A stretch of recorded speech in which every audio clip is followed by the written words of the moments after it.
मी सध्या आहे प्रसिद्ध लालबागचा राजा याच्या प्रवेशद्वारासमोर।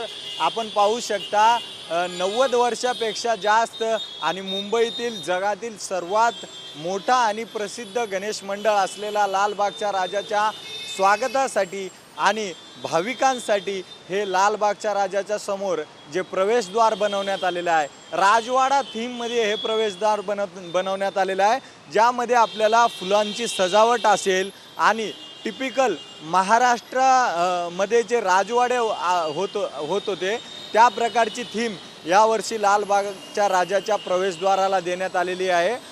मंडळाचे फायनल टच सुरू आहेत। आतमध्ये गणेश मूर्तीची स्थापना असेल, दर्शन रांग असेल, CCTV असेल आणि इतर ज्या नियोजन करायचे आहेत ते नियोजन सध्या सुरू आहे। परंतु सध्या आपण पाहू शकतो लालबागच्या राजाची एक सुंदर आणि देखणी कमान जी उभारण्यात आलेली आहे। रात्री रोषणाई पडल्यानंतर ही कमान जी आहे ते उजळून निघते।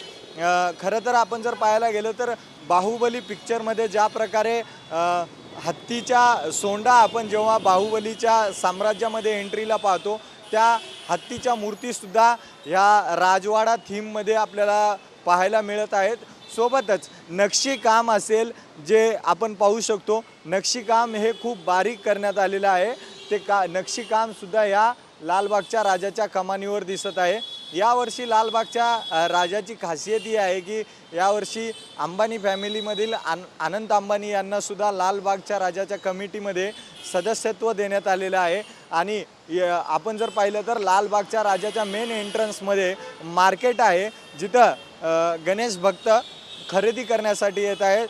दुर्वा असेल, आर्टिफिशियल फ्लावर असतील, गणरायाला घालण्यासाठी माळा असतील, त्यासोबतच नारळ असेल आणि इतर शोभेचे साहित्य आपल्या घरातील गणेश असेल किंवा सोसायटीमध्ये असेल किंवा आपल्या आजूबाजूच्या गल्लीतील गणेश असेल, त्याच्या सजावटीसाठी लाइटिंग इतर साहित्य घेण्यासाठी गणेश भक्त मोठ्या प्रमाणात या लालबाग परळच्या लालबाग गल्लीमध्ये येत आहेत। कॅमेरा पर्सन मनीष सोबत अजय धंजे, TV9 मराठी, मुंबई।